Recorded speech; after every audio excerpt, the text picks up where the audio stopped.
कैसे हैं आप सभी? मैं आशा करती हूँ आप सभी स्वस्थ और प्रसन्न होंगे।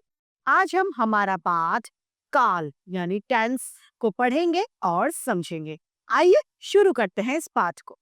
ये है पाठ 11 11 काल टेंस। काल किसे कहते हैं? काल यानी समय।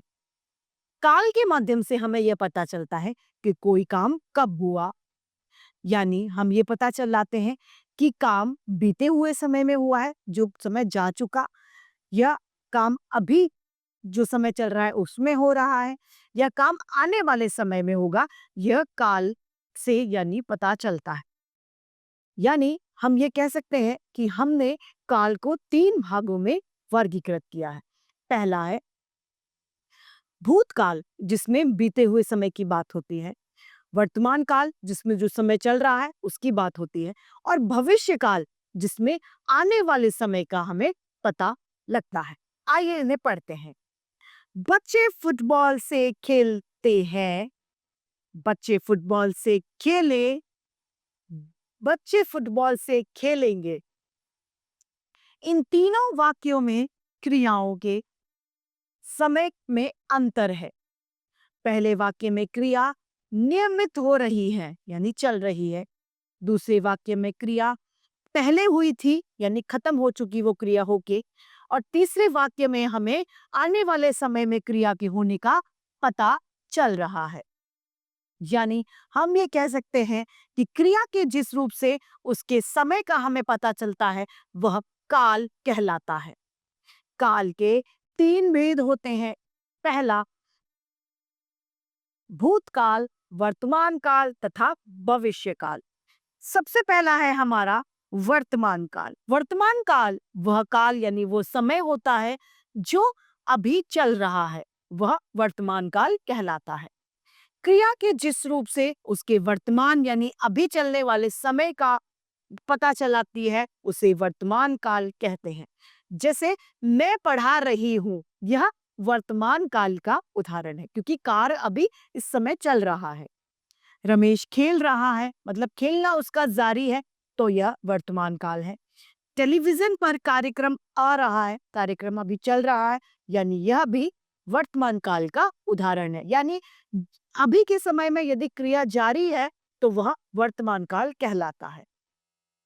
दूसरा है हमारा भूतकाल। भूतकाल का अर्थ होता है बीता हुआ समय, यानी पीछे बीता गया समय जो है वह भूतकाल कहलाता है। जैसे मैं कल वहां गई थी। श्याम कल आया था, इसका उदाहरण है। यानी इन दोनों वाक्यों से पता चल रहा है कि समय बीते वाले समय में क्रिया जो है वो समाप्त हो चुकी, जो समय बीत चुका, यानी बीते हुए समय को भूतकाल कहा जाता है। आइए पढ़ें। क्रिया के जिस रूप से उसके बीते हुए समय का बोध होता है भूतकाल कहलाता है।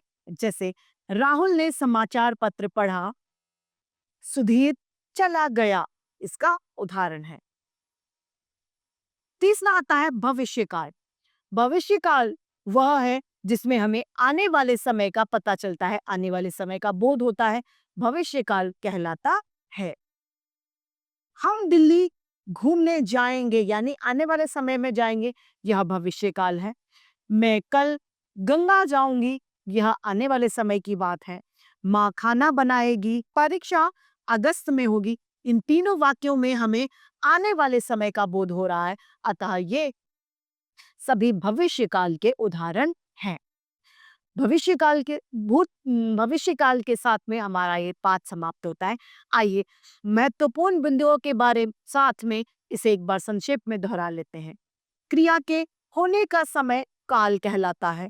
काल के 3 भेद होते हैं: भूतकाल, भविष्यकाल तथा वर्तमान काल। वर्तमान समय वर्तमान काल को कहते हैं, बीते हुए समय को भूतकाल कहते हैं तथा आने वाले समय को भविष्य काल कहते हैं। काल के 3 भेद होते हैं। तो इस तरीके से हमारा ये पाठ काल यानी टेंस समाप्त होता है। मैं आशा करती हूँ आप सभी को यह पाठ भली भांति रूप से समझ में आया होगा। आज के लिए इतना ही, फिर मिलते हैं। धन्यवाद।